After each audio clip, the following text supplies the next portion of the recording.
fitrah untuk guru kita, untuk tungku kita? Boleh, dengan catatan guru kita itu memang berhak menerima zakat. Ya, boleh kita kasih. Kan orang yang menerima zakat tersebut, zakat fitrah hanya sebentar lagi fitrah. Orang yang menerima zakat fitrah tersebut harus tahu diri. Bermakna jangan dia memang sudah dia memang nafkahnya tercukupi, maksudnya adalah untuk diri dia sendiri kaya lah termasuk. Tidak boleh dia terima zakat fitrah. Kalau orang yang memberi tidak tahu kondisi dia tahu kondisi dia sendiri, itu haram. Misalnya untuk saya, ya, mau kasih zakat fitrah untuk saya. Kalau saya ini banyak harta, kaya, saya terima lagi zakat fitrah tersebut, maka tidak sah yang pertama, yang kedua haram bagi saya. Tidak boleh saya ambil. Jadi kalau kita memberi zakat fitrah untuk tungku, pasti tungku itu tahu diri. Maksudnya kalau dia memang itu punya harta, pasti dia mau terima ya kan. Nah, kalau dia tidak punya harta, pasti dia mau terima. Dia tahu hukumnya bagaimana. Makanya dalam hal ini boleh kita memberi zakat fitrah kepada guru kita. Boleh.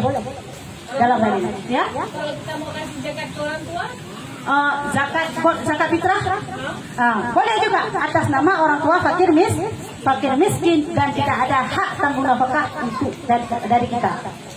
Ini dengar Bu. Seorang anak yang kaya, ya, wajib memberi nafkah orang tuanya yang miskin. Apabila orang tuanya kaya, anaknya miskin, ini ceritanya sudah sama-sama berumah tangga, kan? Sudah berumah tangga, anaknya sudah berumah tangga. Orang tuanya kaya, anaknya miskin, maka orang tua wajib menafkahi anaknya. Anaknya kaya, orang tuanya miskin, pun sebaliknya, anak tersebut wajib menafkahi orang tuanya. Orang tuanya miskin, anaknya miskin, maka tidak ada yang wajib menafkahi di situ. Pas kebetulan anaknya miskin, maksudnya untuk mencukupi kebutuhan sehari-hari mungkin kurang pas lah, kurang sedikit pas, kadang-kadang kurang lagi. Itu dia tidak wajib. Orang tuanya juga sedemikian, tapi anaknya ada ke sawah misalnya, ya, ada ke sawah. Pas panen, dia dapatkan hasil padi sehingga mencukupi zakat. Itu zakat itu bolehkah dia memberi untuk orang tuanya? Boleh, sah. Karena orang tuanya miskin, dia miskin kebetulan, dia wajib zakat. Boleh dia kasih untuk orang tuanya, sah di situ. Begitu juga sebaliknya, orang tua kepada anak. Ya, kalau misalnya orang tua itu ada ke sawah, anaknya miskin, maka boleh diberi untuk anak. Ya, ini dia. Kalau mau beri untuk orang tua. Begitu juga zakat fitrah.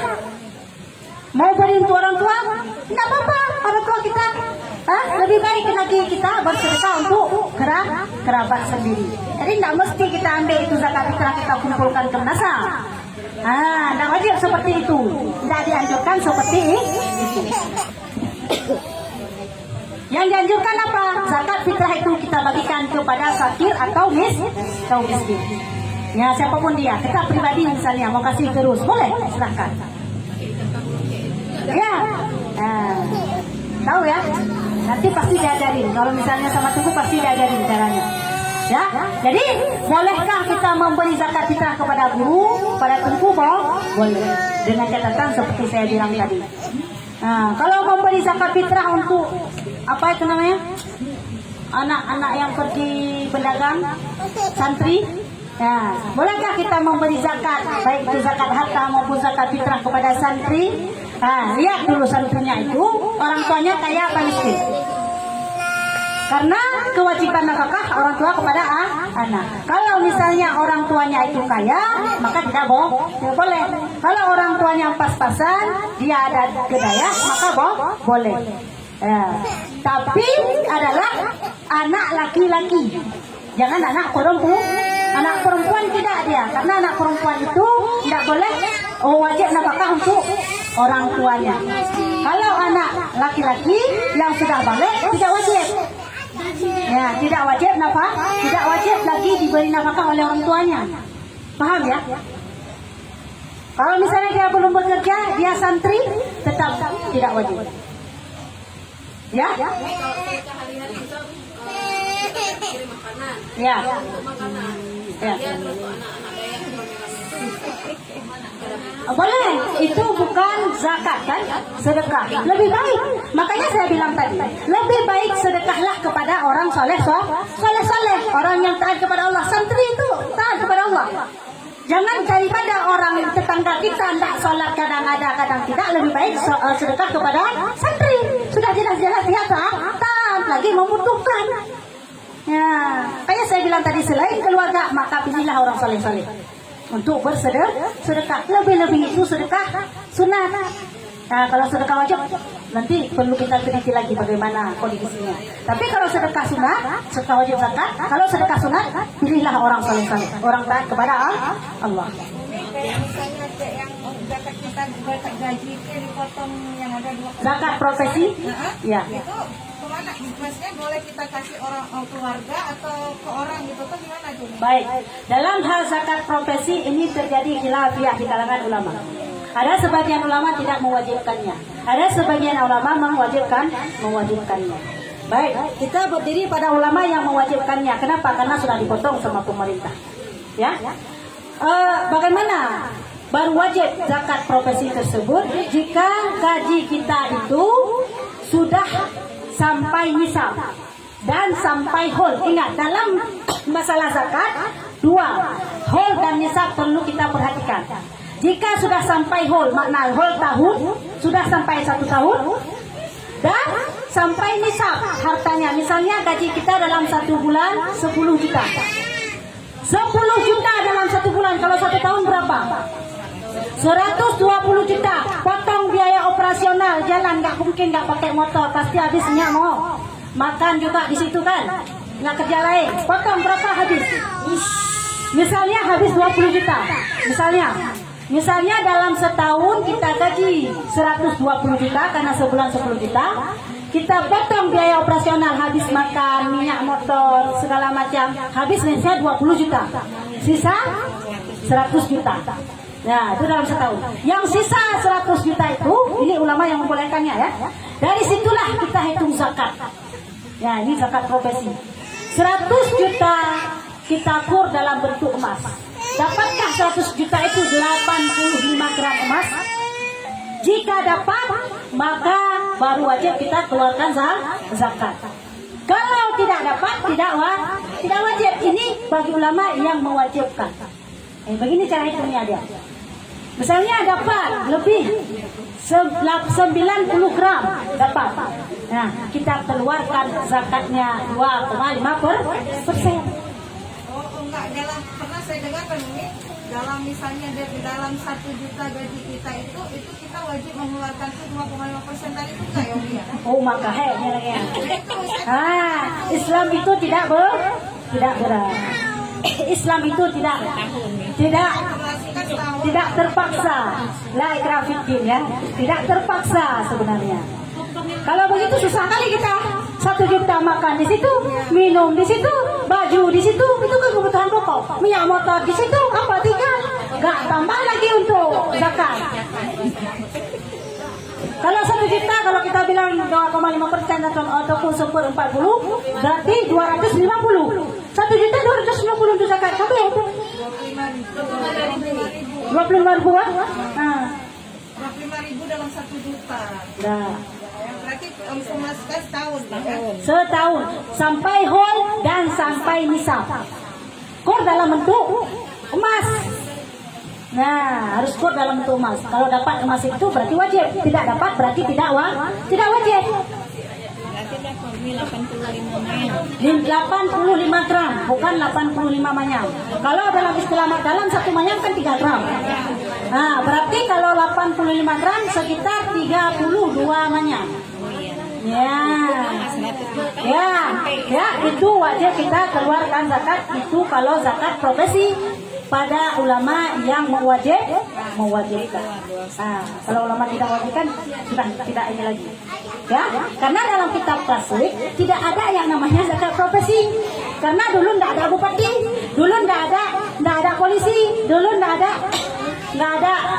tentara, nggak ada dulu.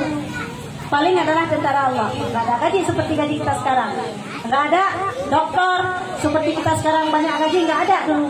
Nah, istilah profesi ini adalah di zaman modern. Makanya ulama kontemporer ikhtilafiyah, terjadi khilafiyah dalam hal zakat profesi ini. Nah, kalau kita misalnya bagaimana kalau misalnya kita memang guru, misalnya kita guru, kita dokter, kita ini, kita itu sudah jadi PNS, dipotong langsung sama ini, nah itu sedekah. Kalau misalnya memang tidak seperti saya bilang itu, tidak cukup whole, tidak cukup nisab, tidak sampai whole, diambil, dipotong, berarti sedekah kita. Bukan zakat wajib. Nah itu tidak apa-apa, memang sudah dipotong. Apa mau bilang ya, sudah dipotong kan? Ya, begitu juga emas. Kalau emas itu emas disimpan, emas dipakai tidak wajib. Walaupun 100 mayang. Ya, walaupun 100 mayang tidak wajib kita zakati kalau itu adalah emas yang kita pakai. Tapi ingat, yang kita pakai itu sesuai dengan uruf. Bagaimana sesuai dengan uruf? Sesuai dengan adat istiadat di situ. Misalnya komplek ini. Kebiasaan ibu-ibu rumah tangga komplek berapa mayang pakai emas? Misalnya 100 mayang itu biasa. Di sini 50, di sini 50 misalnya. Biasa. Kalau begitu kejadiannya 100 mayang tidak wajib dah. Ada satu orang dari kalangan ibu-ibu tinggal di komplek ini, bukan 100 mayang dia pakai, 500 mayang misalnya. Entah kemana-mana udah dipakai emas. Kenapa pakai emas banyak gitu? Biar nggak wajib zakat. Alasannya karena kalau emas disimpan wajib zakat. Kalau dipakai enggak dia pakailah. Nah kalau pada uruf adat keistiadat kebiasaan masyarakat di situ enggak ada yang pakai 500 mayang, maka walaupun dipakai kita wajib zakat. Tapi kalau digilir kan ada orang juga bilang kan, ini kepake, masnya ganti-ganti. digilir, ada pernah? Ganti-gantian Ini pakai pakainya. yang ini, buka yang ini, pakai yang ini, digilir lah semua. Baik, ini istilahnya kan orang-orang ya. Karena memang dia bilang Ya. pakai semua biar nggak kena zakat. Memang dia ucap. Tapi betul itu. Ada itu, ada. Dengar dulu ya. Kita punya emas, kita simpan. Ya, makanya saya bilang tadi sesuai dengan uruf kebiasaan di situ bagaimana. Ini baju dari emas, sudah nggak biasa lagi. Walaupun digilir tetap wajib zakat. Tapi ini biasa, memang dia nggak berani lah pakai banyak. Nanti dibilang toko emas berjalan. Nah, dia pakai gilir. Itu memang nggak wajib zakat.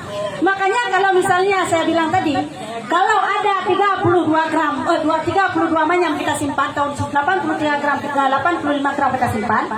Misalnya kita simpan hari ini tahun 2021 tanggal 1 bulan 1 kita simpan emas itu. Pas tahun sampai di ujung bulan 12 tanggal 30. Pak, besoknya lagi sampai 2022 tanggal 1 bulan hari ini kita ambil emas itu kita pakai. Ya, itu nggak wajib lagi zakat.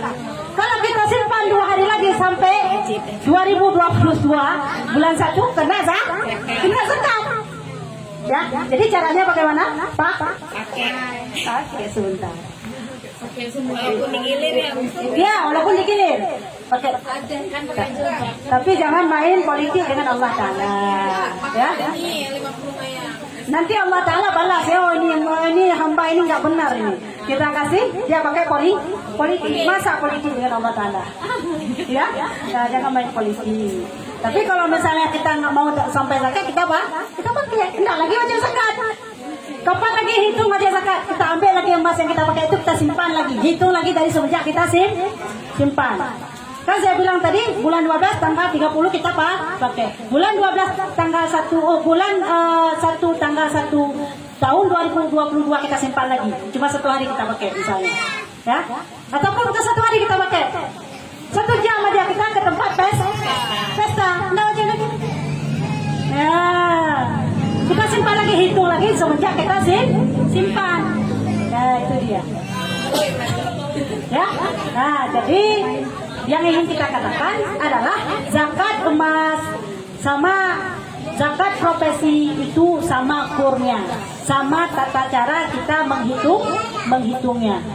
harus sampai whole dan nisab. Ya, dua hal tersebut. Ya. Nah, kalau zakat fitrah, enggak dia. Zakat fitrah fakir mau fakir mau miskin tetap wajib. Kadang misalnya saya miskin hanya mampu memberi beras satu hari misalnya, satu bambu itu, satu bambu. Kebutuhan rumah tangga, kebutuhan keluarga saya butuh dalam satu hari tiga mok. Bermakna dalam saya hari ini hari megang misalnya, saya dapat beras satu bambu, ya. Hanya boleh kita simpan kadar memenuhi besok hari Lebaran. Kalau misalnya saya dapat 2 bambu, 1 bambu wajib saya beri zakat fitrah. Paham ya? 1 bambu yang boleh saya simpan untuk makan. Kalau misalnya besok lusanya lagi nggak ada lagi, tetap wajib zakat fitrah. Kan saya tidak cukup karena suami, istri, anak 3 kan tidak cukup 1 bambu, secukupnya. Walaupun tidak sesuai dengan aturan syariat secukupnya. Untuk siapa? Untuk suami dulu. Nah, walaupun untuk suami saja tidak cukup 1 bambu, nggak cukup ya. Nah, 1 bambu nggak cukup. Untuk suami aja nggak cukup. Walaupun begitu, tetap wajib kita ambil 1 bambu itu untuk menunaikan zakat fitrah. Ya, begitulah penting zakat fitrah. Beda zakat fitrah sama zakat harta. Kalau zakat fitrah untuk menyucikan tubuh, kalau zakat harta untuk menyucikan harta. Makanya dalam 1 tahun sekali kita wajib menyucikan tubuh, yaitu zakat fitrah. Bolehkah zakat fitrah itu dengan uang? Tidak boleh dalam mazhab kita Syafi'i. Tidak boleh. Apa juga wajib dengan makanan pokok. Apa kalau kita beras, wajib kita memberi zakat fitrah dengan beras, tidak boleh diuangkan. Ya? Ya. Imam Syafi'i. Kalau Imam Syafi'i tidak boleh. Misalnya ada, maaf ya, ini kata orang di Malaysia. Malaysia orang itu tidak lagi beri zakat dengan beras, tapi dengan uang. Bagaimana itu? Sebenarnya kalau mazhab Syafi'i tidak boleh, tidak sah. Wajib tetap dengan beras. Walaupun orang tidak membutuhkannya lagi, tetap wajib dengan beras. Ini mazhab kita. Yang wajib kita tunaikan hanya dengan beras, tidak boleh kita uangkan. Ya. Nanti kecuali saya mau beri zakat fitrah beras misalnya. Untuk kakak ini saya beri zakat fitrah beras. Oh, boleh. Terus setelah beri zakat beras dijual lagi untuk saya. Tidak boleh, tidak apa-apa itu. Nah, saya beri uang tuh tidak apa-apa itu karena sudah tunaikan zakat beras. Paham ya? Ya, yang intinya adalah zakat fitrah tetap kalau mazhab Syafi'i wajib dengan beras. Tidak boleh dengan. Tapi yang udah bayar yang pakai uang gimana tuh nih? Dengan harga beras, dengan harga beras Begini, itu bukan mazhab Syafi'i, ya. Kalau tidak salah saya itu mazhab Hanafi. Mazhab Hanafi boleh dengan uang, diuangkan. Kalau misalnya sudah terlanjur, maka berdoa sama Allah, minta ampun sama Allah untuk kedepannya jangan lagi. Ya, bayar saja pakai beras. Ya, itu masalah zakat fitrah. Ada pertanyaan? Ya. Ini kalau masalah halangan kayak mana Umi? Misalnya kita ada halangan